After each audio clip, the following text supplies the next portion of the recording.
Hello, everyone, and welcome to this webinar on Ohio's new learning standards for K-12 world languages. This presentation has been designed specifically for teachers, curriculum coordinators, building administrators, and any other interested stakeholder who has a vested interest in world language learning at the K-12 level. My name is Ryan Wirtz, and I'm the lead world languages consultant working in the Office of Curriculum and Assessment here at the Ohio Department of Education.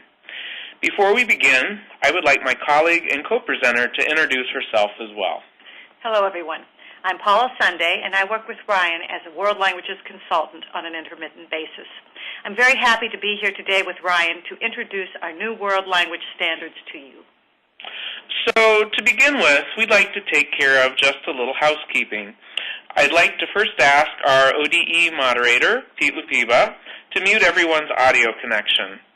This will eliminate background noise during the presentation. And secondly, if you have questions, we'd ask you to jot them down on a sheet of paper. We're going to cover a lot of information, and based on our experience presenting this information around the state last fall, we know that we will likely answer almost all of your questions before we're done today. However, we have planned some time at the end for taking any lingering questions. As you can see, we have a pretty full agenda this afternoon. So we will ask you to stay focused while we cover a lot of ground. We will begin by very briefly giving you a quick overview of the process that we followed to revise the standards. Next, we'll spend some time examining the component parts of the new standards and understanding how they're organized and focusing on many different highlights. After that, we'll look at how the new learning standards are directly tied to increasing students' language proficiency. We'll also give you our best suggestions for implementing the new standards in a logical way based on best practices in our content area. Finally, we'll briefly describe the model curriculum tool that is currently under development to support teachers in implementing these new learning standards. And we will end by briefly touching on a hot topic, which is the connection between the revised world language standards and the new Ohio teacher evaluation system. The Ohio Department of Education defines learning standards as clearly defined statements or illustrations of what students should know and be able to do after a period of study and contextualized practice. In language learning, that word contextualized is of the utmost importance. If students are only required to memorize vocabulary, conjugate verbs, and practice sentence patterns, and they never have an opportunity to use the language communicatively in the types of contexts that they will encounter during their lives outside of the classroom, they will never be able to acquire the level of proficiency required by today's global society and the 21st century workplace. Paula and I are very pleased to share Ohio's new world language standards with you today. We believe that these standards are world-class in caliber and that they honor the directives of the many different stakeholders who were involved in their development. It doesn't happen often, but on June 12, 2012, the State Board of Education unanimously adopted Ohio's new learning standards for K-12 world languages. The conversation around the board table prior to the vote was extremely positive and affirmed the importance of world languages as an integral part of our state's core curriculum. Please note that while the standards were adopted in June of 2012, schools have until the 2014-2015 school year to fully implement the new standards, although the new teacher evaluation system may be forcing some race-to-the-top districts to adopt a much faster timeline.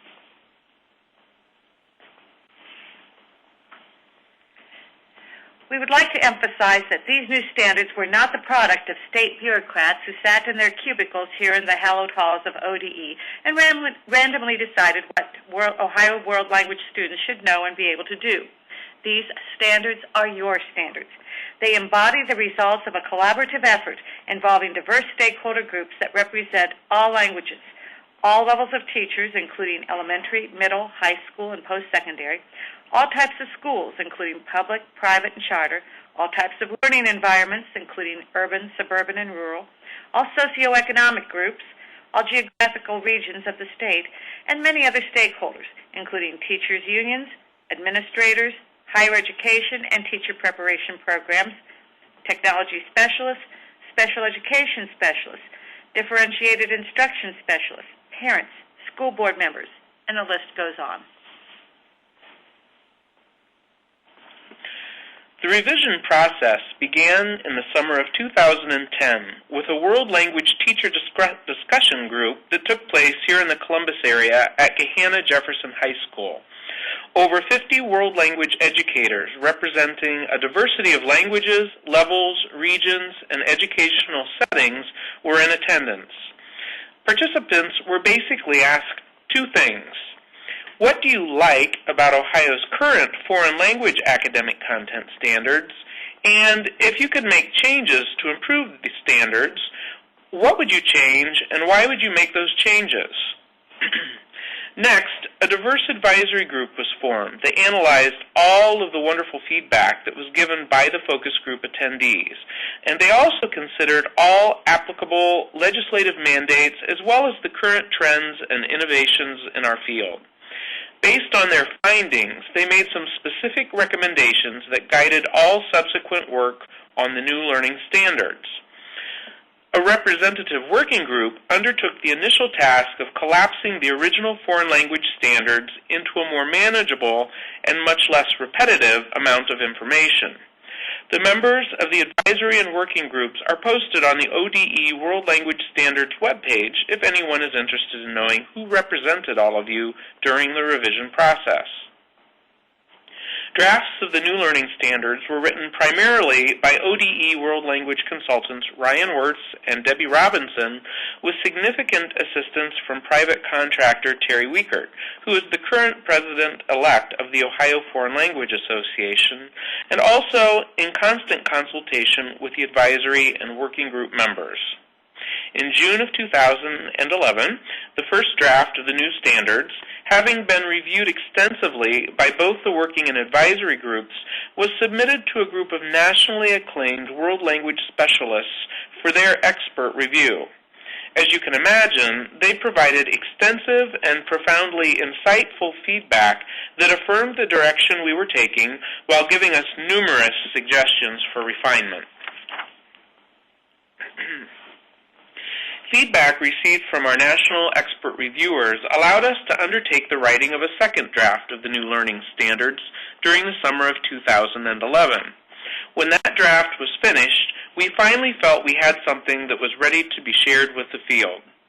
In the autumn of 2011, ODE conducted 14 focus groups in different regions of the state. During the focus groups and online public review period that followed, a total of 827 comments and suggestions, many of them very lengthy and very well thought out, were provided by our stakeholders. This information was subsequently analyzed and incorporated into the third and final draft of the new learning standards. The third draft was very favorably received by the State Board of Education's Achievement Committee, which conducted the first review of this final draft document in April 2012. The working and advisory groups were called in one last time in May 2012 to inspect and put the finishing touches on the final draft. The new World Language Standards were submitted to the full State Board of Education on June 12, 2012, where they were unanimously approved. That brings us up to the present, and the blue bullet, which indicates that it's time to initiate the revision of your local world language curricula if you haven't already started doing so. Our hope is that this presentation will give you the foundational information necessary to undertake this important task.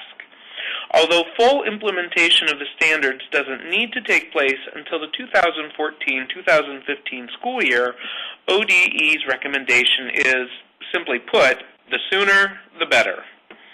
Please note that a model curriculum tool is currently under development to aid teachers in the implementation and use of the new standards. It should be ready for State Board approval in June 2014. The Ohio Department of Education did not arbitrarily decide to revise the foreign language standards. The new K-12 World Language Standards are a result of a mandate contained in Ohio House Bill No. 1, which specified that the department should revise world languages and the fine arts content standards following the revision of content standards in the 4 state-assessed content areas. As ODE and its stakeholders undertook this work, legislative mandates and other important considerations and requirements were taken under consideration and helped to guide the revision process. The Ohio Legislature was aware that our first set of standards in all content areas, while representing an outstanding first attempt at defining what students should know and be able to do across the curriculum, were not without flaws, redundancies, and areas for improvement. In mandating their revision, the Legislature specifically asked that we ensure that any revisions be rigorous, manageable, coherent, clear, and well articulated. Those of you who ever actually opened and used the old Purple Book know all too well how wordy and redundant our first set of standards were. House Bill 1 also required that all academic content standards specify the following: skills related to creativity and innovation, critical thinking, problem solving, communication, and collaboration; skills that promote information, media, and technological literacy; skills that promote productivity, accountability, leadership, and responsibility; and interdisciplinary, project-based, real-world learning opportunities. Nowadays, we often refer to these skills collectively as college and career readiness skills. The Legislature also initially required the standards to promote the global competency of learners, but this requirement was later retracted when it was determined that it would be too hard to measure global competency in the assessed content areas, given the grayness of this skill set and the continuing evolution of our thinking around exactly what makes people globally competent. Our original foreign language standards already actively sought to help learners become globally competent citizens, since language proficiency and intercultural competence are inherent in any standard definition of global competency. Given the recent emergence of new tools in our discipline that have expanded our understanding of global competency and which have made specific connections to our national standards, we were able to refine this element in our revised learning standards. As Ryan just mentioned, our first set of standards contained in that infamous Purple Book were redundant, instructing us over and over to teach the same thing.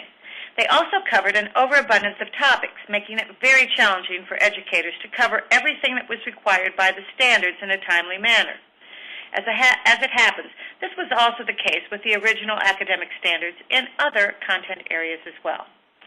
Rather than creating another set of standards that continued to be a mile wide but only an inch deep, we were required by ODE to ensure that the new learning standards would require teachers to slow down in order to teach fewer topics in far greater depth.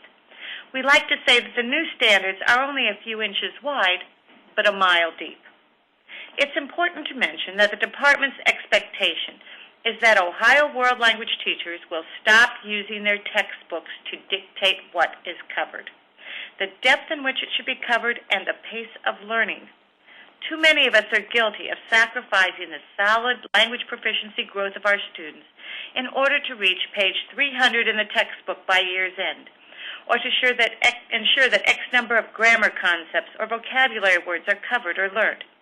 As we begin to take a closer look at the new standards here in just a moment, you'll begin to realize that they require us to wean ourselves off of our traditional over-reliance on the artificial language and cultural emptiness contained in textbooks, and instead require us to incorporate the use of authentic texts and realia in our lessons that bring our students in contact with real-life examples of the target language, which contain a lot of embedded culture.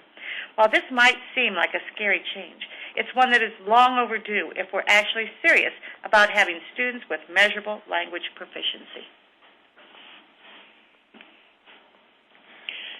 As we led the revision of the standards in all of the different content areas, we were required by the ODE to internationally benchmark our standards against the best in the world. In the field of world language study, it is widely acknowledged that the European Union currently sets the bar for the rest of the world in terms of their tools, their policies and practices, and their language proficiency and interculturality results. Specifically, we looked at the standardized European language proficiency measurement tool called the Common European Framework of Reference. We also looked at the European Language Portfolio, upon which our own Linguafolio student self-assessment portfolio tool is based. Finally, we paid careful attention to when additional languages are introduced to European learners, as well as how learning is articulated and how immersive techniques are employed not only in language classrooms, but across the entire curriculum. We then had to balance our findings with the known restrictions on the ability of Ohio schools and districts to embrace change and implement best practices. As part of the revisionary process, we were asked to pay careful attention to emerging trends in our content areas as we revised our standards. One highly visible trend occurring in states that lead, like New Jersey, was a compression of the 5 national standards, the 5 C's, if you will, of communication, culture, connections, comparisons, and communities, into a more manageable and integrated set of standards. My former ODE colleague, Dr. Debbie Robinson, served as the chair of the committee that was charged by our national professional organization, the American Council on the Teaching of Foreign Languages, with determining the impact of the national standards for foreign language learning in the 21st century over what was at the time the 10-year period since they were first introduced. Ohio's former and newly revised standards are based on these nationally acclaimed standards, upon which 46 other states have also based their own state standards. The data that were collected from national standard users all over the nation were analyzed by our country's foremost language teaching experts, and this information was extremely useful in guiding our revision efforts here in Ohio. Since the first set of standards was written, the Partnership for 21st Century Skills, in collaboration with the ACTFL, has developed a highly useful tool called the 21st Century Skills Map for World Languages to articulate college and career readiness skills in our discipline. This tool was used to bolster the ability of the users of our newly revised standards to help prepare K-12 language learners for college and career. Another major trend receiving our careful attention included a greatly increased focus nationwide on building learner proficiency in conjunction with a major paradigm shift away from ineffective grammar-based teaching techniques to a fuller focus on communication, performance-based assessment, and immersive use of the target language. We closely examined our nationally valid and reliable tools for measuring proficiency, as well as the instructional and assessment techniques proven by research to be most effective in building learners' language proficiency. To help you better understand Ohio's new learning standards for K-12 world languages, it will be very helpful to share with you the specific recommendations made by your peers who participated in the Standards Advisory Group. Keep in mind that these recommendations reflect comments and suggestions that were shared by the field since 2003, when the first set of foreign language standards were adopted and implemented, and the specific comments and suggestions that were shared by diverse participants in the teacher discussion group back in the summer of 2010. The advisory group's first recommendation, which was to better integrate the original 5 C's of the national standards, was one that came across loud and clear from the field. Learning expectations that were clearly stated in one of the C's usually appeared over again in the other C's in the original standards. Unfortunately, all of this wordiness and redundancy caused many world language educators all over the state to take their purple books and place them on a shelf somewhere to collect dust, never to be referenced again. I will freely admit to doing this myself when I was still in the classroom. The advisory group's second recommendation was to revise the standards in such a way as to account for the proficiency level of learners. This was something that was not previously attempted in the original 2003 standards. However, those original standards did account for the age of learners and their cognitive abilities, and these elements were not only maintained, but they were also refined in the revised standards.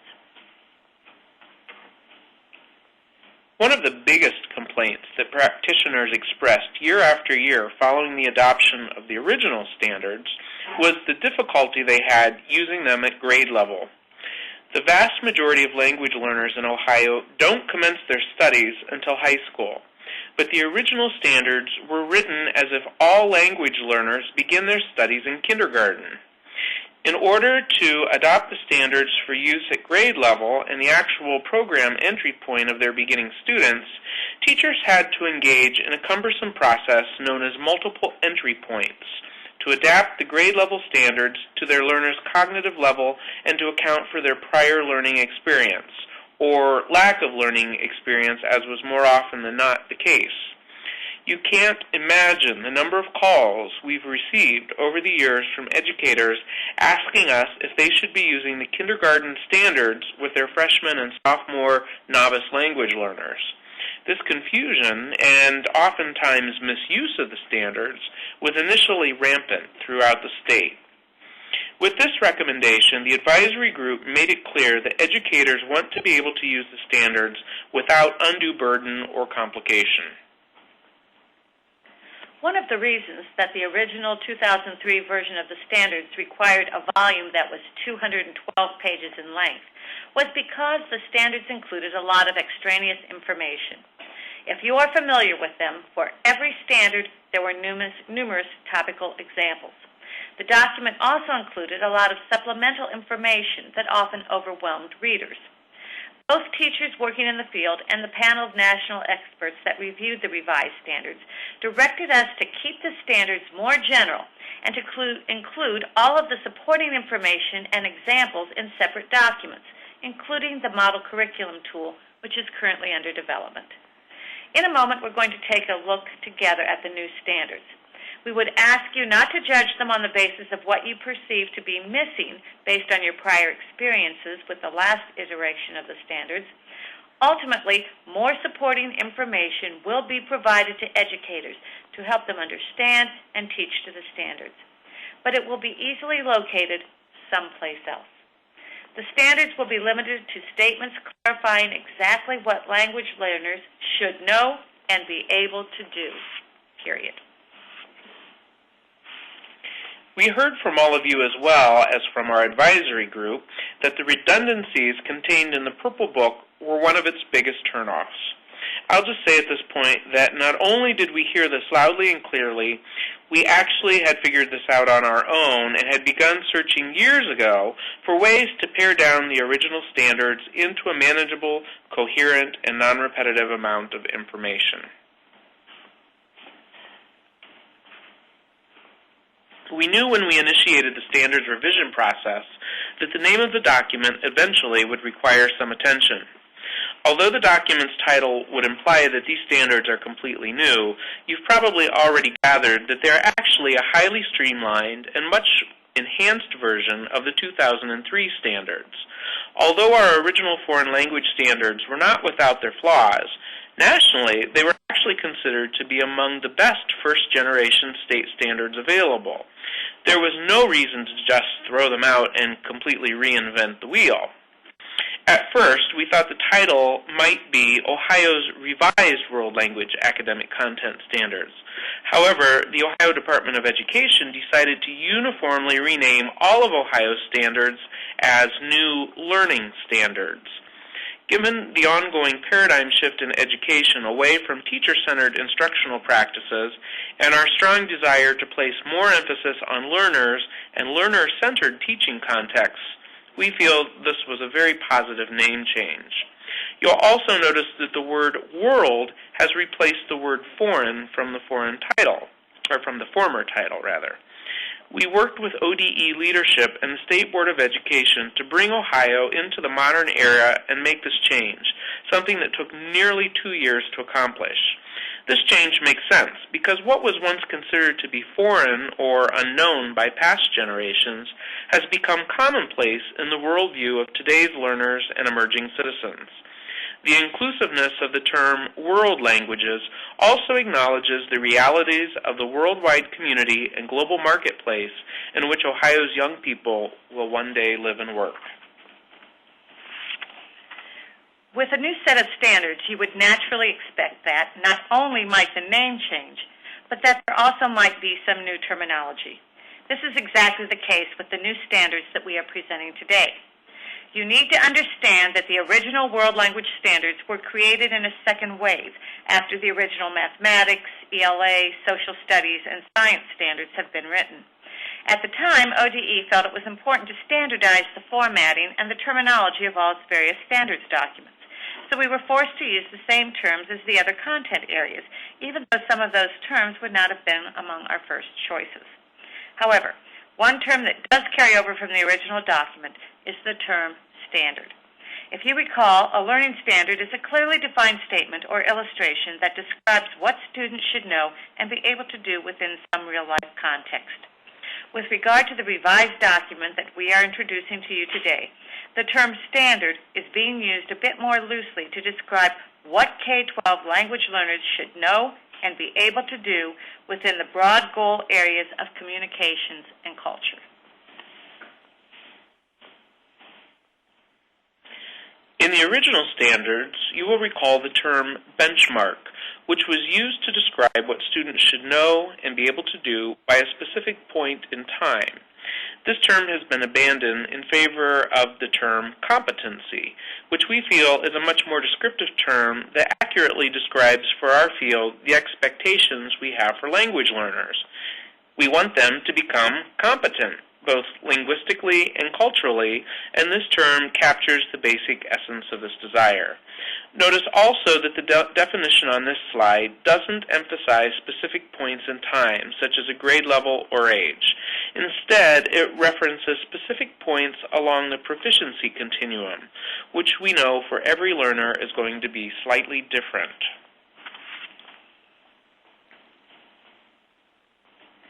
If you use the original foreign language standards, you were probably most concerned on a daily or weekly basis with the grade level indicators. These characterized what students should be learning and doing at very specific points in time based on their age, grade level, and prior learning experiences. Their use has always been problematic since they were written based on the underlying assumption that all students were beginning their language study in kindergarten, which we know is definitely not the case for the vast majority of K-12 language learners in Ohio. Teachers employed multiple entry point strategies and spent many hours adapting the grade level indicators to the reality of the learners that they were working with. In the revised standards, gone are the grade level indicators. Instead, teachers will find process and content statements, which, when used in a progressive manner, will build their learners' proficiency and contribute to their mastery of the targeted linguistic and cultural competencies. Ohio World Language educators have long been asking to have a little bit more freedom to present material or to touch on topics when they deem that they would be most appropriate for their learners.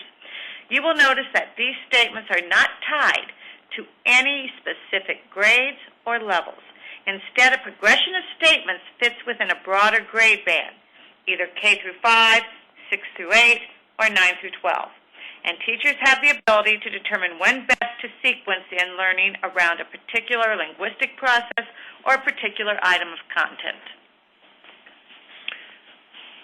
Hopefully, you might have accessible at this time a copy of the introduction to the new standards. Hopefully, also, you might take a moment at this time to print off a copy of the K-12 version of the new standards. Over the course of the next couple of slides, we're going to be looking at those documents very, very closely. So first, I'd like you to take a very quick look at the introduction to the standards. This is a PDF document, just a two-sided, one-page document. This document very succinctly introduces Ohio's newly revised communication and culture standards by first explaining the relevance of these two goal areas and then highlighting how these standards will help prepare Ohio students for college or career following graduation. If you're not terribly familiar with the nationally recognized 21st Century Skills Framework, You'll find a summary of the 21st century skills in bulleted form at the end of page 1 and continuing on to page 2. So please take a moment to look at these. You'll notice that these skills have been incorporated throughout the process and content statements in both standards, giving students myriad opportunities over the course of their language learning careers to build these skills in preparation for active engagement in an interconnected global society. We would now like you to put aside the introductory document, and if you have downloaded it, please move on to the actual standards document. Please refer to your copy of the K-12 version right now of the New Learning Standards. Okay? Let's begin by looking at the first page. At the top of this page, and every page throughout the document, you will find a summary of the standard that is being addressed. The document begins with the communication standard, which is organized still around the interpretive, interpersonal, and presentational modes of communication in that order, and then it ends with the cultural standards. Below the summary of the standard, you will next find the grade bands, which have been slightly tweaked from the original standards to match the organization of the vast majority of public schools in our state. They are K-5, 6 through 8, and then 9 through 12. Note that the numbered statements in the documents now are competencies. Okay? Competencies are the knowledge and skills students should be able to demonstrate by the end of the corresponding grade band. And finally, the lettered statements that are found underneath each competency are the supporting process and content statements. These should be addressed in a sequential manner with purposeful respiraling over the course of the entire grade band. Teachers are free to determine the pacing that would be most beneficial for their learners. At this point, we've taken a precursory look together at the new learning standards, and we've randomly mentioned or alluded to some of the major changes contained in this new document. At this point, we'd like to focus in a bit more and specifically highlight all of the major differences and changes in the revised learning standards.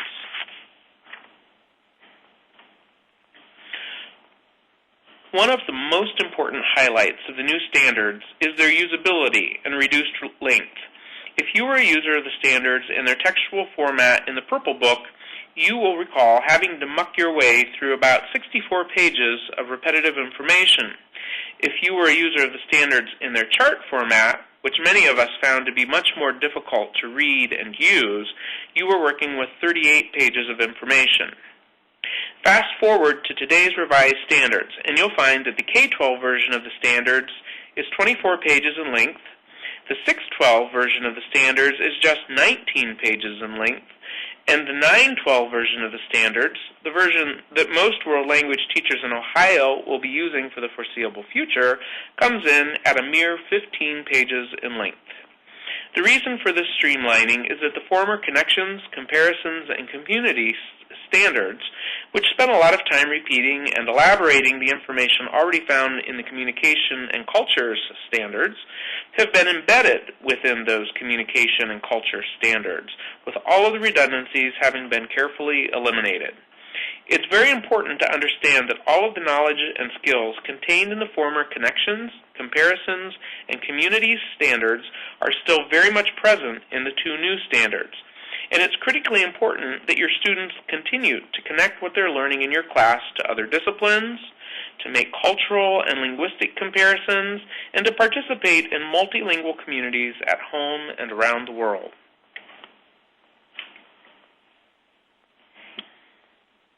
If you've ever taken the time to read actual standards for foreign language learning in the 21st century, the de facto national standards upon which our new Ohio learning standards are based, you will recall reading the words found on this slide. It is important to understand that despite all the changes and enhancements contained in the new learning standards, the overarching goal of our efforts as world language instructors is unwavering. In the original Purple Book, we sought to give language learners the means to know how, when, and why to say what to whom. With the new learning standards, this continues to be our primary focus. The new standards, which seek to build learners' communicative language proficiency and intercultural competence, support this goal better than ever before. The old communication standard merely required students to be able to communicate in languages other than English. Notice that the new standard adds the phrase in person and via technology. This is just one example of many throughout the document where you'll find evidence of the 21st century skills being thoughtfully embedded. With regard to communication, it is impossible to capture the full essence of the standard without subdividing it into the three modes of communication. Notice that we purposefully ordered these subdivisions, beginning with interpretive communication, then interpersonal communication, and finally presentational communication to reflect the way we use language to learn in real life. First, we hear or we view something or we read about something. Then we discuss it with others, asking questions and sharing viewpoints along the way. And finally, when we feel confident in our knowledge, we share it in more formal ways with others. The ordering of the three modes of communication in this document mirrors the format of the Integrated Performance Assessment, or IPA, process. We mention this because the new standards require students to communicatively demonstrate what they know and can do in culturally appropriate ways through performance using real-life and lifelike contexts. Integrated performance assessments provide one of the most valid and reliable ways to measure learners' overall language proficiency across the three modes of communication. As this slide notes, the Culture Standards continues to use cultural products, practices, and perspectives as its primary organizers. However, unlike the original standards, the revised standards examine them in a much more integrated fashion, placing a strong emphasis on the cultural perspectives that result in various products and practices of different target cultures. We would like to call your attention to a subtle yet very important change in the wording of the Culture Standard. The former standard simply stated that learners should gain knowledge and understanding of another culture.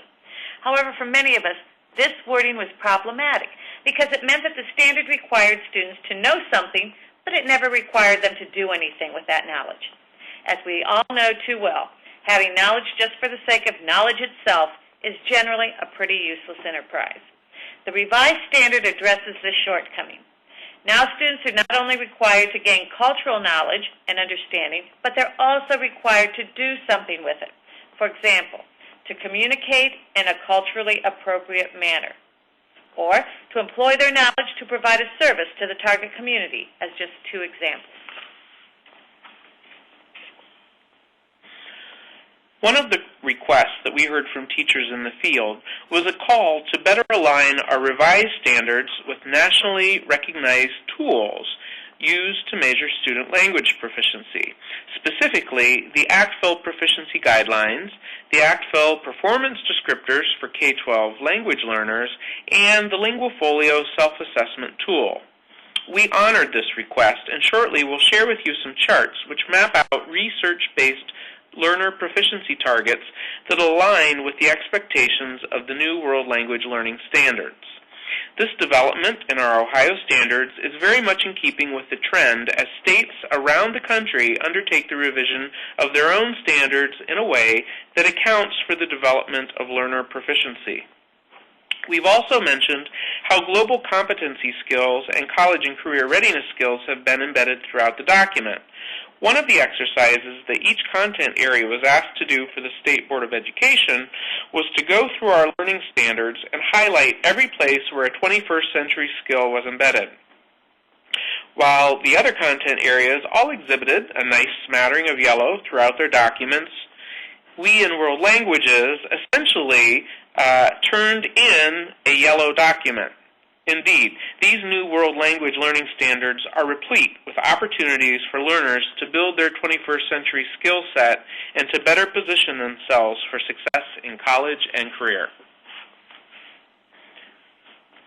The competency statements scale up according to language proficiency level and cognitive ability as evidenced by the difference from one grade band to the next. This is the vertical articulation of the standards, as seen on a horizontal axis in this slide. Let's use as an example competency number 3 under interpretive communication. Notice that the first process and content statement, follow simple instructions, directions, and requests, evolves into multi-step instructions, directions, and requests by the ends of grades 6 through 8, and lands at being able to follow complex instructions, directions, and requests by the end of high school. This reflects increasing language proficiency, which occurs only when content is spiraled back repeatedly over time and when the cognitive requirements placed on learners for using that content are steadily increased, both horizontally within each grade band and vertically from one grade band to the next. Also notice that the cognitive demands increase as you look down each column of process and content statements, from following to answering, to sequencing, to drawing conclusions, and making inferences. This represents horizontal articulation within the grade band. As previously stated, when mastered in a progressive sequence over time, the process and content statements guide the development of learner proficiency, which contributes to the eventual mastery of their companion competencies. ODE consultants literally sat for the better part of a year with a copy of Bloom's revised taxonomy beside their computer keyboards to ensure the logical scale-up and cognitive rigor of each revised draft of the new standards. The thoughtful incorporation of the 21st century college and career readiness skills constitutes one of the most innovative enhancements of the new standards. Summarized in the standards introduction document that we previewed earlier, these skills are fully described in the 21st Century Skills Map for World Languages, produced by the Partnership for 21st Century Skills in close collaboration with the American Council on the Teaching of Foreign Languages. Indeed, the Partnership for 21st Century Skills was founded in 2002, the year in which the work on Ohio's original set of foreign language standards was being completed prior to their adoption in 2003. At this time, none of the key resources of this consortium that guide our work today in terms of preparing students for college and career were in existence. Basically, the inclusion of these skills helps to ensure that our students become adequate communicators with highly developed intercultural competence, collaborators, inquirers, creators and innovators, proficient technology users, flexible and adaptable global citizens, productive and accountable lifelong learners, and responsible leaders. This slide makes us want to sing that well-known Toyota jingle. You know, the one that goes, "You asked for it, you got it, 3 different types of standards." While it's nice to have a complete set of K-12 standards, both for those few districts in Ohio that actually have fully articulated world language programs, and as a model to which all other districts should strive to aspire, we heard very loudly from the field that having to engage in multiple entry point exercises to be able to use them was entirely too taxing and time-consuming. We are very pleased to offer you 3 sets of standards that match the 3 most common program entry points for Ohio's K-12 language learners. One for articulated programs that begin in kindergarten or the early elementary school grades, one for articulated programs that begin in middle schools, and one for programs that begin in high school, where, sadly, the vast majority of Ohio world language learners begin their studies.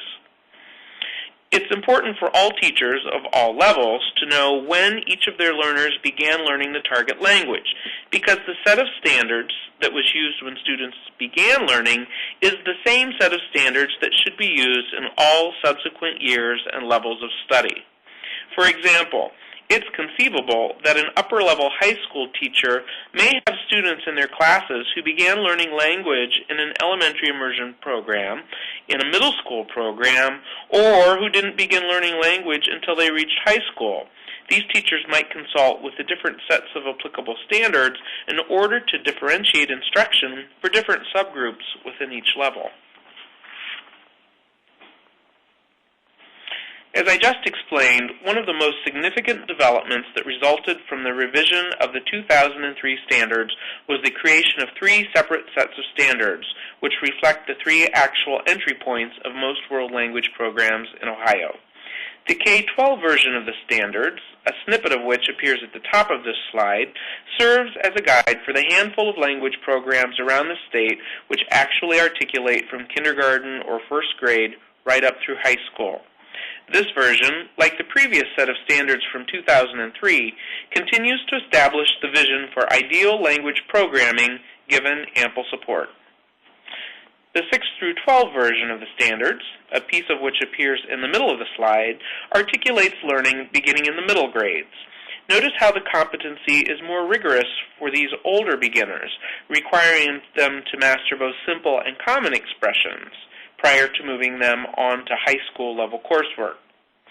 Finally, notice the rigor of the 9 through 12 version of the standards, which assumes students will take 4 years of language in high school.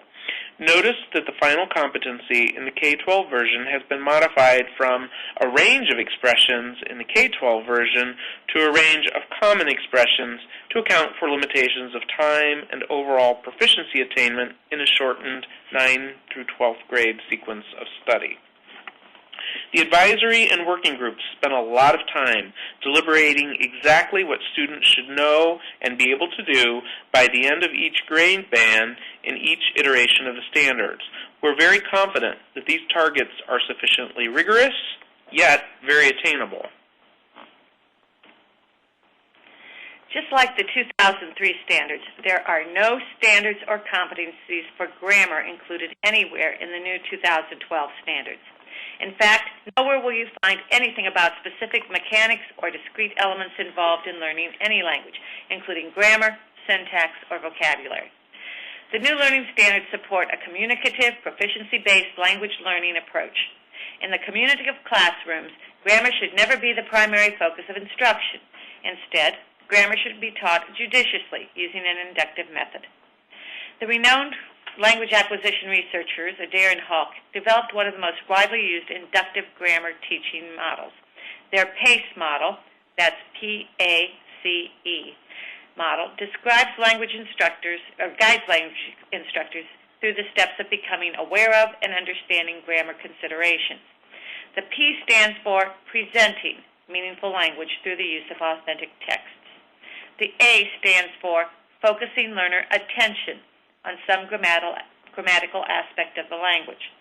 The C stands for co-constructing grammatical explanations with the learners. And the E stands for extending the learning in a new way in a later lesson when the grammar element reappears. While many of us became language learners because of our love of the mechanics of the language, this is not a love shared by the vast majority of our students, who simply want to be able to communicate. These new standards firmly remind us that native speakers are much more willing to ignore or forgive a grammar mistake than they are a cultural faux pas. Poor communication has started wars. To our knowledge, grammatical mistakes have never done that. We've been receiving many inquiries here at the ODE about the relationship between the new World Language Learning Standards and the Common Core Literacy Standards contained in the English Language Arts Common Core Standards. First, as a discipline recognized as part of the Ohio Core, World Languages is considered to be one of the content areas that is required to reinforce the Common Core literacy standards. If teachers implement and use the new learning standards for world languages correctly, they will meet their responsibilities related to the Common Core literacy standards. It is essential to note that the correct use of the world language standards implies, first, a communicative classroom where proficiency is built across all 4 of the language skill areas, in other words, listening, speaking, reading, and writing, and across all 3 modes of communication, that is, the interpretive, interpersonal, and presentational modes. Correct use of the World Language Standards, secondly, implies the incorporation of contextualized learning scenarios and the use of authentic materials and resources and texts. And thirdly, it implies judicious amounts of grammar instruction embedded within ample opportunities to practice communicating in culturally contextualized scenarios. And fourth, and finally, target language use at least 90% of the time. The new World Language Learning Standards seek to fully develop students' oracy and literacy in the target language being studied. The New World Language Learning Standards use similar language and set parallel expectations for students in terms of their second language reading and writing outcomes. They incorporate draft language and insights that were shared and reviewed by ODE's English language arts consultants to ensure alignment, and they embed elements of the Common Core literacy standards throughout the process and content statements of both learning standards, communication and cultures. Something that everyone seems to like about our new standards is all of the natural connections to technology use that abound throughout the revised standards. If you are someone who likes to incorporate the use of technology, or someone who would like to do more with technology to engage your students, these standards are for you. Many of our writers and advisors were technology gurus who brought their talents to bear as they assisted us with the development of this document, and all of you will benefit from the many apparent connections throughout. Another aspect of the new learning standards that hopefully will become a highlight in the near future is a certain degree of technological interactivity, which will be incorporated once the model curriculum tool is developed and paired with the standards in 2014. We envision standards where you can click on a word you don't know to bring up a pop-up definition, or on a process and content statement to seek themes, topics, or examples that might be considered for use. Stay tuned to see how this turns out. Having covered the major highlights of the new learning standards, we'd now like to turn your attention to the topic of learner proficiency. On this slide, you see a visual depiction of the levels of proficiency that are elaborated in two nationally valid and reliable tools, which describe and allow us to measure the language proficiency of our learners. One is called the ACTFL Proficiency Guidelines, 2012, and the other is now called the ACTFL K-12 Performance Descriptors for World Languages. One of the primary goals of Ohio's new learning standards for K-12 world languages is for more Ohio language learners to acquire advanced levels of language proficiency, no matter what the language. First, you need to understand that the vast majority of students in Ohio who ever take a language don't begin their studies until they are in high school. And of those students, the vast majority never extend their language study beyond a Level 2 or Level 3 course. So, according to the research, where does this leave them in terms of their level of proficiency attainment? Well, from 20-plus years of data captured by the Ohio State University's Collaborative Articulation and Assessment Project, which is a valid and reliable assessment that measures the language proficiency of Level 3 students as an indicator of their readiness for college-level language coursework, we know that most Level 3 students in Ohio score in the intermediate-low range of proficiency. This means that they are just beginning to transition from a reliance on memorized language chunks to being able to create simple language on highly familiar topics used for very basic tasks. This means most of our learners never attain intermediate mid-proficiency, which, in the very least, affords them some basic in-country survival and coping skills, such as being able to ask and answer questions dealing with everyday situations, giving and getting information and directions, participating in casual conversations, giving basic information about themselves, their families, or their associates, avoiding basic cultural errors, and having basic operational language skills. So this means that the vast majority of Ohio K-12 learners don't get close to attaining intermediate high proficiency, which affords them with a very limited work ability. Currently, only those students enrolled in one of Ohio's few language immersion programs have any chance of attaining an advanced low level of proficiency, the level which allows employees to satisfy most work requirements of jobs requiring language fluency. Just for comparison's sake, on most days, the 16-year-old exchange student that I'm hosting in my home this year from Germany can speak circles around me in English, a language which happens to be his third language after German and his mother's language, Croatian. His French also rocks. So, what's his secret? Well, quite simply put, It's an educational system which embraces early language learning and which places the focus on communicative competence and the development of advanced levels of proficiency by high school. It's important that you understand the amount of time required to move from one proficiency level to the next. For example, there's been a lot of research done on motivated adult learners.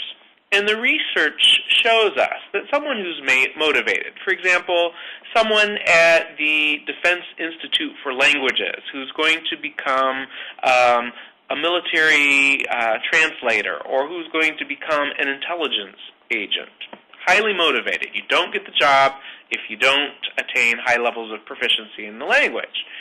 These folks are taking anywhere from 150 hours to 250, 300 hours to jump from one level on this inverted pyramid to the next level. If those same motivated adult learners are studying and learning a level 3 or level 4 difficulty language, for example, a language that uses a character-based alphabet or a language that incorporates some aspect of tonality, for example, Mandarin Chinese or Arabic or something along those lines, research shows that it can take 250 to 450 hours to make that same jump in proficiency. For example, from novice low to novice mid, or from novice mid to novice high. As that inverted pyramid gets wider and wider and more topics and content is involved, it takes increasing amounts of time to make further jumps in proficiency. So as you're looking at this and you're thinking about the amount of time available to the average high school learner, and we all know how motivated many of those learners are, we suddenly realize that given the amount of time available during the school year, which may be somewhere between 150 to 180 hours, minus all that time for assemblies and pep rallies and all the other myriad reasons that students don't get to have class, we suddenly realize that attaining high levels of proficiency is extremely challenging.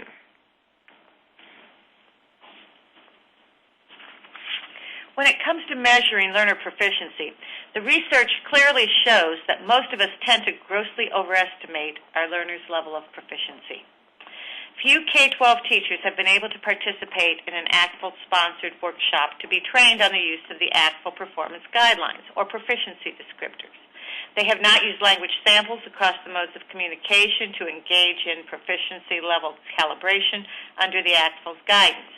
We think we know what it means for a learner to be considered novice or intermediate, for example. But research shows that most of us don't have any real basis for making the casual claims that we often make about our learners' knowledges and skills. And sadly, few schools or districts assess their students using nationally valid and reliable proficiency assessments, like the STAMP test, or the ACTFL assessment of oral proficiency, or the ACTFL APPLE, which is a performance toward proficiency in languages suite that is administered, or the writing proficiency test. These are rarely used because of the time and expense that are involved. In the next series of slides, we would like to share with you a recommended set of research-based proficiency targets developed by the Ohio Department of Education that align with our New World Language Learning Standards. However, your ability to use these recommendations is contingent upon your solid understanding of the ACTFL proficiency guidelines and the performance descriptors, and also on your ability to assess your students against these standards. This slide provides an overview of the ODE recommended proficiency target charts which follow. Our recommendations take into account several factors, such as program entry point, language difficulty level, the program model being used in the school, and diversity in language learning ability. Here we see the three most common language learning sequences in Ohio. The blue line represents the vast majority of students who don't begin learning their second language until high school. This line depicts the range of proficiency targets expected for learners who study all 4 years of high school. If you would, look at the end of that blue arrow, which points at a box and gives you some proficiency targets. For example, in the darker font, you'll see intermediate low to intermediate mid. Well, the intermediate mid is for level 1 and 2 difficulty languages, and the intermediate low is the expected proficiency target for students studying level 3 and 4 difficulty languages, such as Japanese, Korean, Arabic, Chinese. You'll also notice some targets in a lighter colored font, because we know that all students don't learn in the same ways nor at the same rate. We also know that many students are affected by learning disabilities of varying degrees, and we also know that we have students who fall into that gifted and talented category. So, for example, a gifted and talented student might actually be able to attain a level of proficiency as high as the intermediate high range in a level 1 and 2 difficulty language, whereas a student studying a level 3 or 4 difficulty language who's hindered by learning disabilities may only be able to attain the novice high range. So it's important to understand that there is some fluidity built into our recommended targets, knowing full well that many, many factors influence students' ability to attain advanced levels of language proficiency. The green line represents students who begin learning their second language as middle schoolers. Specifically, this line depicts the range of expected targets for learners who study their language sequentially for a period of 6 to 7 years. So again, you'll see in the dark font a target of intermediate high for learners studying level 1 or 2 difficulty languages, and a target of intermediate low for learners studying level 3 or level 4 difficulty languages. And again, a range provided for students who may be gifted and talented and students who are affected by learning disabilities.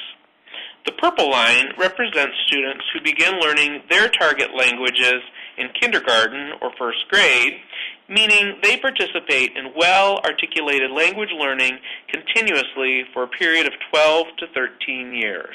And you'll also find targets for that sequence of learning as well, extending all the way from intermediate low all the way up to advanced mid. Again, depending on program entry point, language difficulty level, program model being used, and diversity within the students taking that language.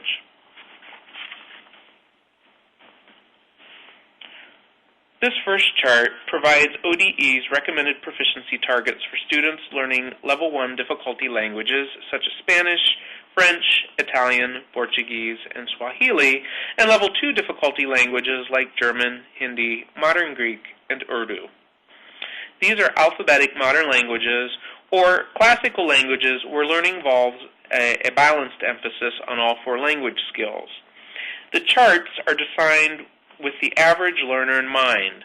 Gifted and heritage students, for example, might be capable of demonstrating slightly more advanced levels of proficiency. Students with learning challenges might not be able to attain these recommended levels across all skill and mode combinations. Teachers will have to adapt their expectations for the various subgroups of students that they identify in the courses they teach.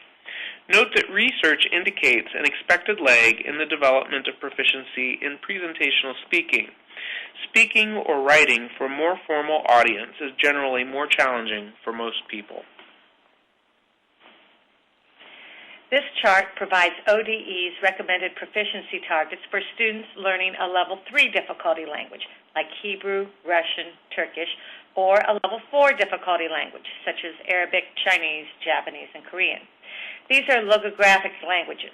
In other words, those with a character-based writing system and those with an added element of tonality, or those which exhibit both aspects. Generally, these languages are more challenging for speakers of Western Romance or Germanic languages. Given the additional hours of learning needed to gain proficiency, it is not surprising that the proficiency targets are somewhat different than those that you saw on the first chart. This chart, with ODE's recommended targets for classical languages taught in Ohio, which include Latin and Ancient Greek, were developed with assistance from members of the Ohio Classical Conference. Because these languages are dead and nobody really knows what the spoken language actually sounded like, interpersonal speaking is purposefully de-emphasized while more emphasis is placed on interpretation and presentation. It should also be noted that the mechanics of language are often emphasized much more in classical language classrooms than they should be in modern language classrooms. This emphasis on grammar, vocabulary, and syntax is acceptable as long as there is an overall balance with communicative uses of the language in the interpretive and presentational modes. You will notice slightly different descriptors here on the target proficiency chart for the American Sign Language, which is recognized in Ohio for credit granting purposes as a world language. Obviously, these terms are more meaningful to those who are teaching ASL. We are particularly grateful for the participation of the ASL teachers who participated in our advisory and working groups and who took the time to attend a focus group or provide online feedback. The development of these targets would not be possible without their professional assistance. Currently, the New World Language Learning Standards are posted on the ODE website with little informational support. Our World Language team is a small one, and progress has been slow as we continue to work on creating research-based supporting documents that will be posted with the new learning standards to provide introductory and explanatory information about the standards and their various components. This slide and the next two show the different aspects of the standards for which we hope to provide clarification in the front matter that will eventually accompany the standards. As you can see, the supporting elements currently under development include a foreword, an overview of Ohio's New World Language Standards, a section on how the new learning standards were revised. We'll share our philosophy and our guiding assumptions that undergird our new standards. You'll find an exposition on the 21st century skills, career readiness, and technology. You'll see that we're going to provide an explanation of communicative language learning to help those who are not familiar with modern best practices in our field to understand the expectations in today's language classrooms. We're going to cover the topic of proficiency and discuss briefly the various national tools that are available to measure proficiency, and we'll provide those target proficiency charts that you just saw on some previous slides. There's a section on the use of the target language in the world language classroom. There are also some special considerations for the classical languages that will be discussed and some special considerations for American Sign Language.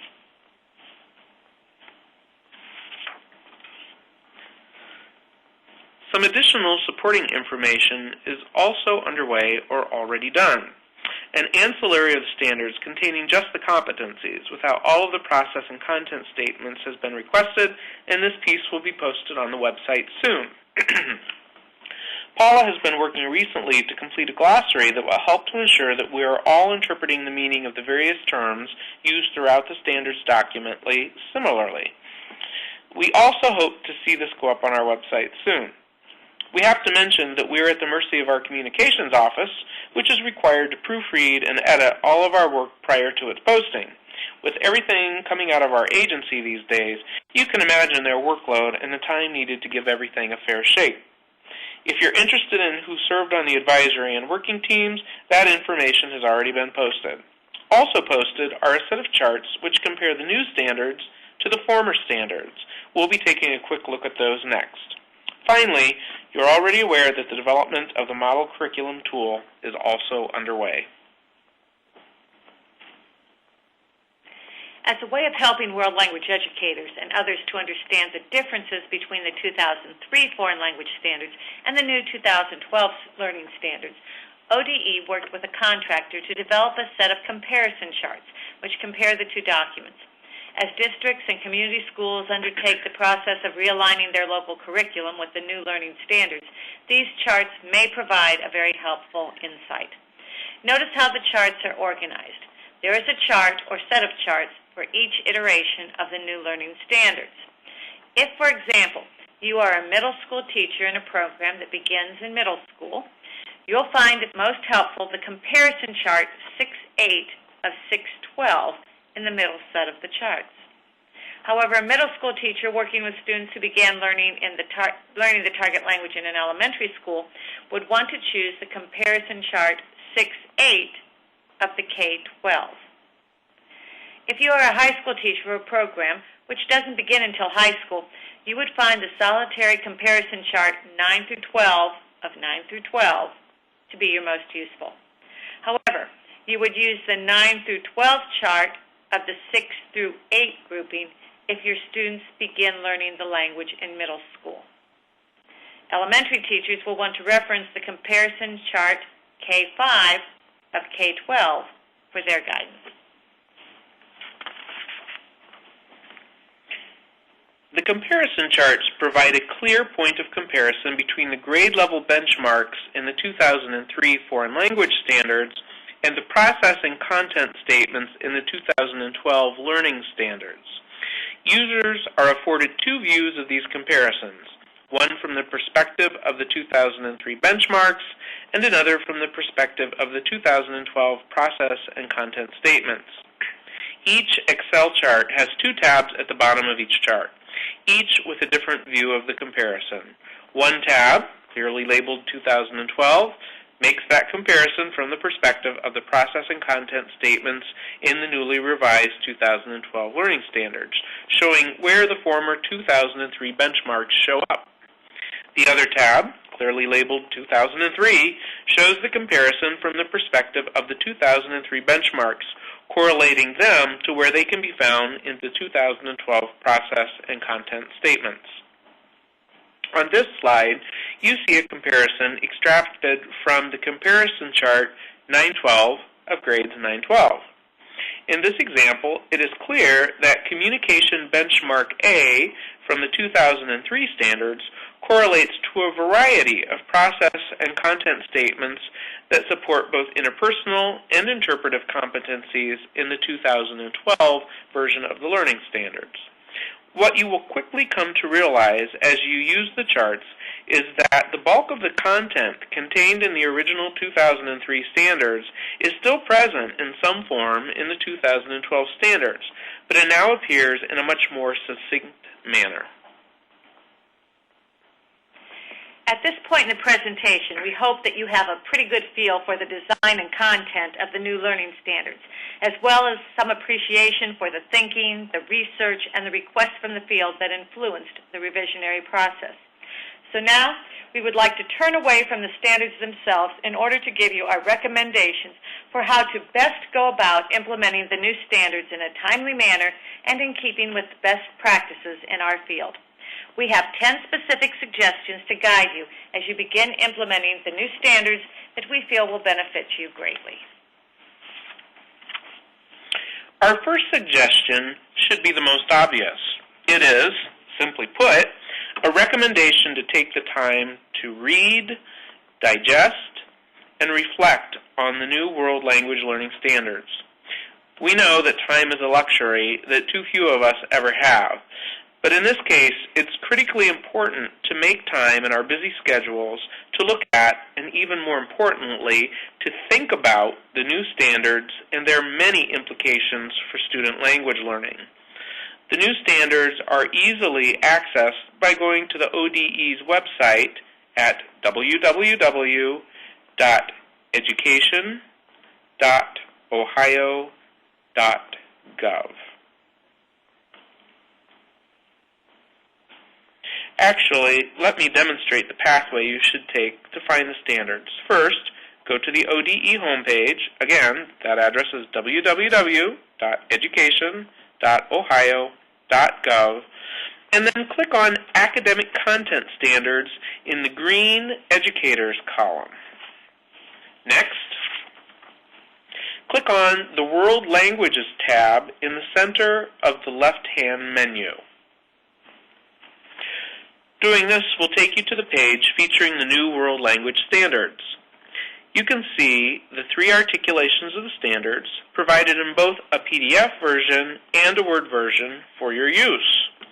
Also notice the comparison charts, which are located on this same page directly below the standards.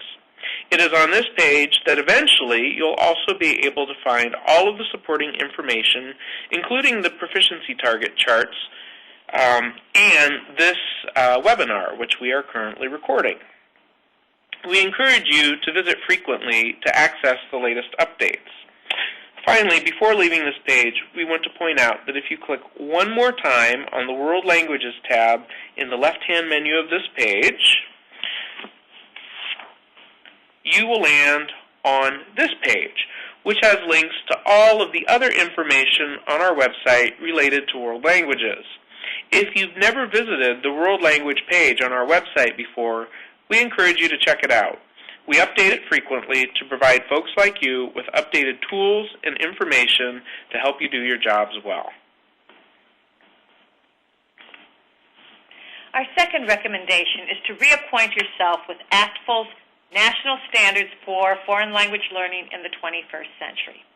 The ACTFL National Standards continue to provide the underpinnings for our newly revised learning standards, just as they did for our 2003 Foreign Language Standards.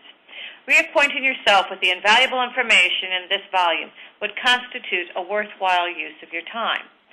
Specifically, review the 5 national goal areas: communication, cultures, connections, comparisons, and communities, which have just been collapsed into just communication and cultures in our new Ohio standards. Secondly, study the framework of the 3 communicative modes: the interpretive, interpersonal, and presentational.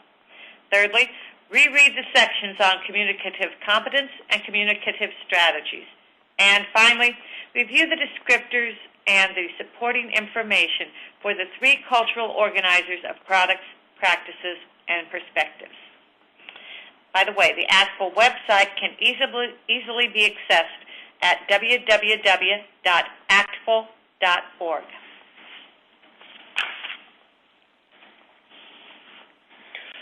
Our third recommendation is to read and digest the information contained in the document titled 21st Century Skills Map, World Languages. We've provided you with a hyperlink that will take you directly to this document, which played a key role in helping us to succinctly capture the attributes of college and career-ready learners as they relate to world language learning. This 21st Century Skills Map provides educators, administrators, and policymakers with concrete examples of how 21st century skills can be integrated into the world languages content area. If the hyperlink on this page isn't functioning for you, simply Google the title of the document to find a direct link to this resource. Our fourth recommendation is to become familiar with the LinguaFolio Student Self-Assessment Portfolio tool, if you haven't already done so. Specifically, we should visit www.ncsfl.org. This has been hyperlinked, but it may not work, so click on or go to that website and then click on the LinguaFolio link. In that link, you will find 7 training modules. It is very helpful to work your way through those 7 modules. Next, pay special attention to the learner self-assessment grid at the end of the passport section and the learner self-assessment checklist, or I CAN statements, in the biography section. And finally, attend a LinguaFolio training workshop at OFLA, Central States, or ACTFL in the near future to become more familiar with this wonderful tool. You may want to note that the nationally valid and reliable I CAN statements in the LinguaFolio's biography section will be included as the state's recommended expectations for learning in the model curriculum tool currently under development. ODE is also strongly recommending that they be used as the best measure currently available to measure students' overall language proficiency growth under the new Ohio teacher evaluation system. We'll talk more about this topic at the end of the webinar. But concluding this slide, we have to tell you that Linguafolio is probably the most significant world language resource to come along in over a decade, and that the savvy world language educator will strive to become familiar with its use as soon as possible. Our fifth recommendation is to try to attend an ACTFL OPI or MOPI, M-O-P-I, familiarization workshop. These professional development offerings are often available at the OFLA conference, at the Central States conferences, and at the ACTFL national conventions. At times, they also are offered by the ACTFL via webinar. Check at www.actfl.org for more information about upcoming OPI or MOPI familiarization workshops. Although they can be prohibitively expensive, these workshops are the best way to develop a solid working understanding of the ACTFL proficiency guidelines and K-12 proficiency descriptors. Participants spend a lot of time working with language samples from across the proficiency spectrum to calibrate and fine-tune their own proficiency evaluation skills. If you can, try tapping into professional development funds, or work on securing grants from your local PTA or other organizations that support teachers' PD efforts.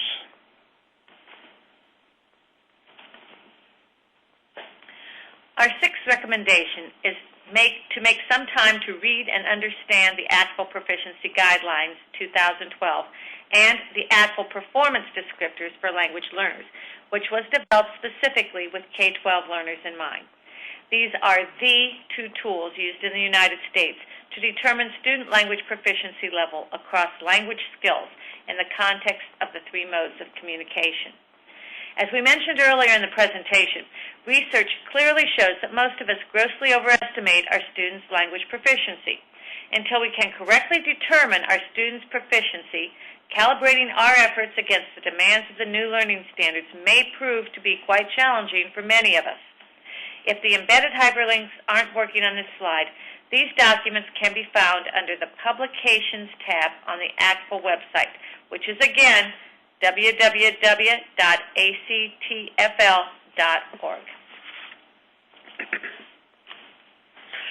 Earlier in the presentation, we shared with you ODE's recommended proficiency target charts. Our seventh recommendation is to carefully read and understand those ODE recommended proficiency charts that will be included in the introductory information that soon will accompany the new learning standards on our webpage.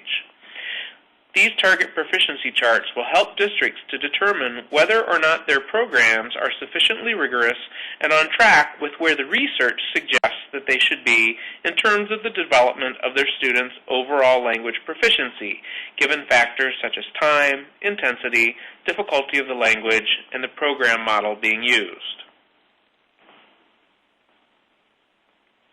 Those of you who are viewing this webinar who speak a language other than English did not learn that language by being spoken to in English, just as infants in other countries don't learn English by being immersed in Korean or Persian all day.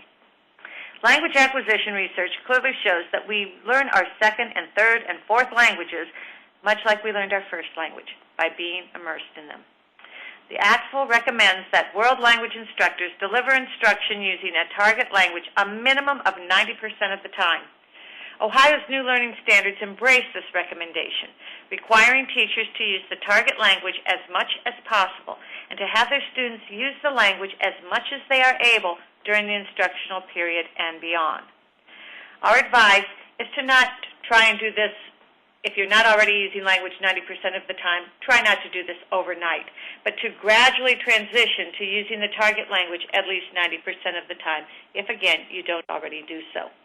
Also, use ACTFL's archived webinar series on using the target language 90% of the time in class, titled Maintaining Target Language in the Classroom, Comprehensible Input and Output. A link to this and other webinars will be available on the resources page of the ACTFL website. And also, visit and observe teachers who are using the target language a majority of the time in class to familiarize yourself with the various techniques that they employ to help students comprehend their lessons and their materials. Our ninth recommendation is to begin collecting authentic materials now to reinforce target language use and to prevent over-reliance on your locally adopted textbook.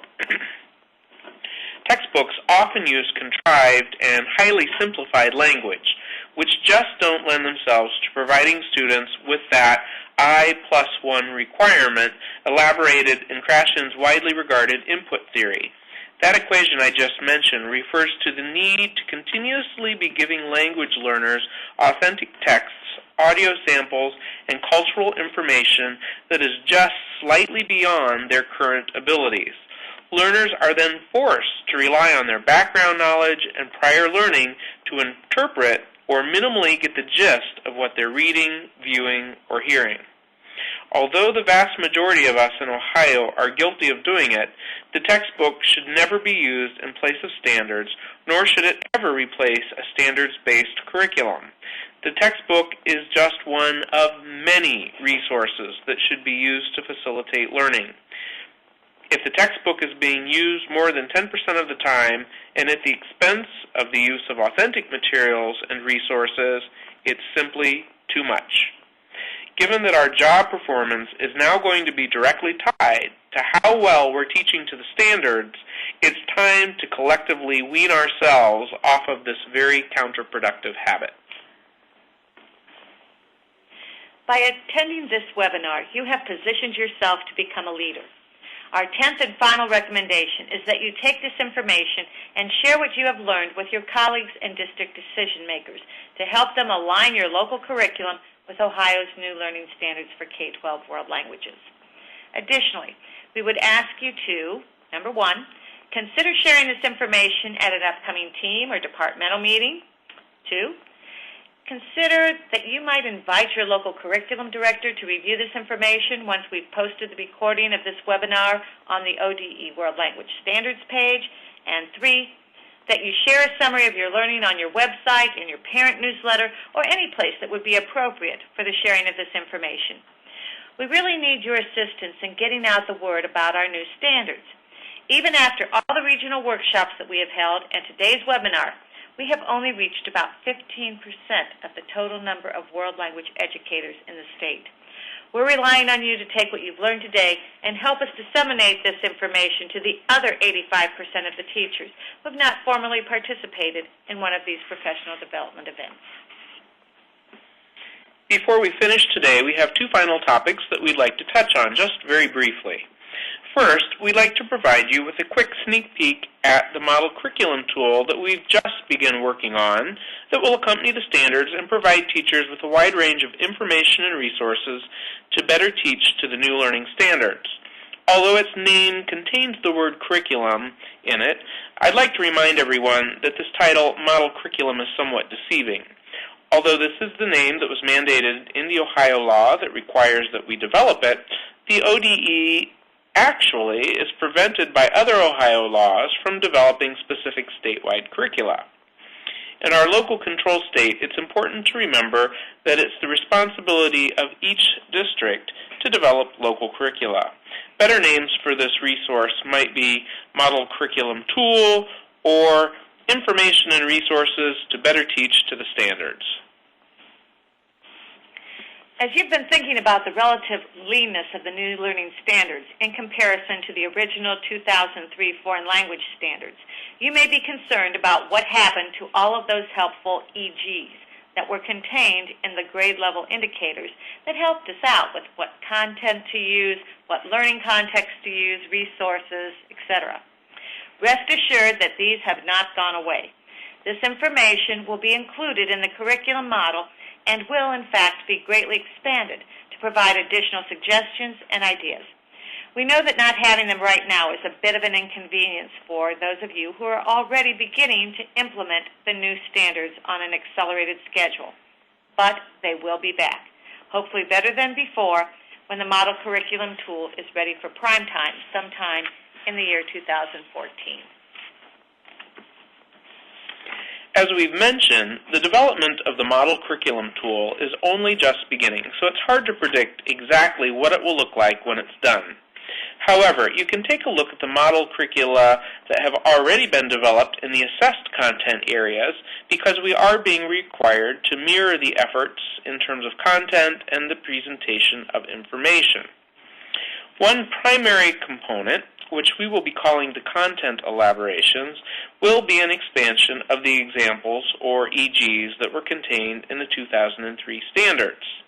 The second component, which will be called the expectations for learning, will be based on the Linguafolio I can statements. It will not consist of the model lessons or units of the past, which were formerly found on the IMS, or the Instructional Management System. Teachers will be particularly interested in these expectations for purposes of measuring the overall proficiency growth of their students as required by the new Ohio Teacher Evaluation System. A third component of the model curriculum tool will be instructional strategies. These will include strategies for delivering effective student-centered instruction, formative and summative assessment strategies, and strategies for meeting the needs of diverse learners, including those who might require remedial assistance and those who require additional challenge. The fourth and final component will be recommended instructional resources, including authentic print and non-print resources, classroom portals, which will be links to videos of highly effective classrooms and lessons, and connections to technologies, which can aid and enhance learning.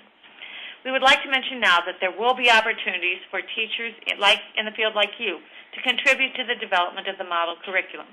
Be thinking of strategies and resources that you use that are most effectively assist you and your students in learning the target language. You will have an opportunity to submit your recommendation to the ODE for inclusion in the model curriculum tool. All submissions will be carefully screened to ensure that they meet the rigorous standards required for inclusion. Finally, based on what we alluded to earlier, many of you might be wondering what effect or influence the new learning standards will have in relation to the new Ohio Teacher Evaluation System, often referred to as OTES. This is certainly a good time to be learning more about this topic, as 50% of every world language teacher's evaluation is now going to be determined by measuring the academic growth of their students. This is something that has never been attempted. It's also something that will require every world language educator to bring his or her A game to the table. Any measure used should seek to quantify student growth against the new learning standards for K-12 world languages.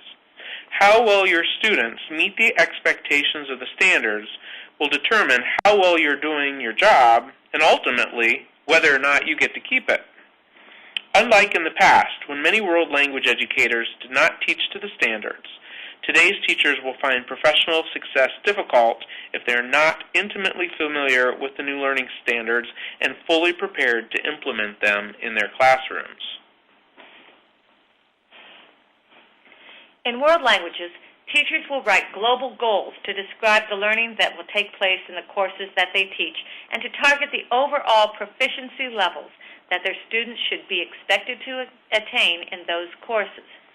Students' overall proficiency growth across all language skills and across the three modes of communication will be measured using student growth measures. ODE strongly recommends that one of those measures should be the use of the I can statements contained in the biography section of the Linguafolio resource, and which will eventually be highlighted as the state's recommended expectations for learning in the model curriculum tool. It's important to understand that the Linguafolio I can statements are closely aligned to the national standards for foreign language learning in the 21st century and the ACTFL proficiency guidelines.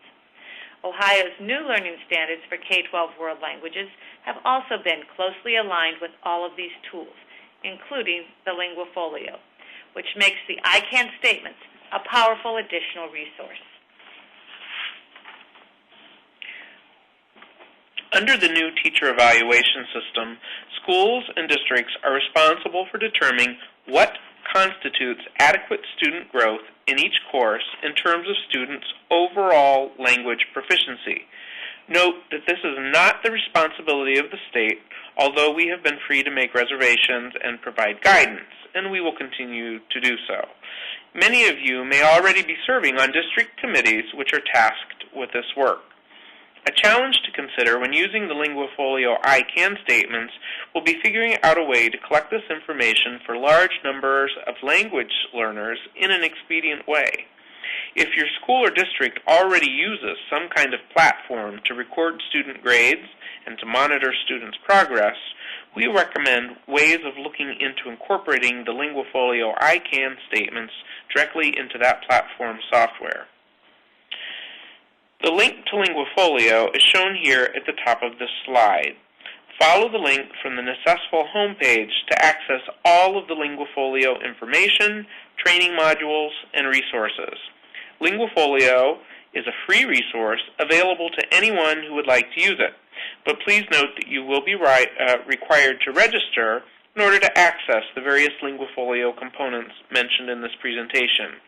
It's an easy process which helps the Necessful to track who's using the tool. As we draw this presentation to a close, we suggest that you go to ODE's homepage as shown on this slide for more information on the new Ohio Teacher Evaluation System, or OTES.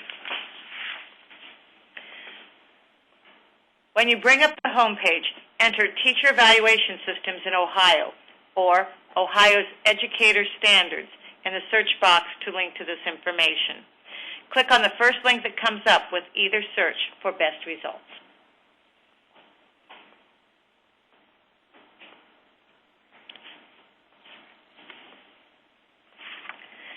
At this point, our time is up.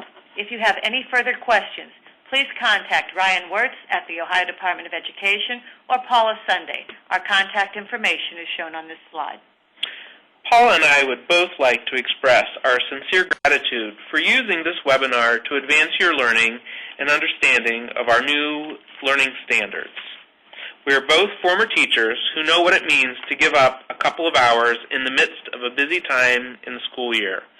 We appreciate very greatly your interest in today's topic and your dedication to assuring that Ohio's K-12 language learners are having an optimal learning experience in keeping with the best practices in our discipline, and that will one day allow them to leave your classrooms with the knowledge and skills that will help them to thrive in the 21st century global society long after they've left your classrooms.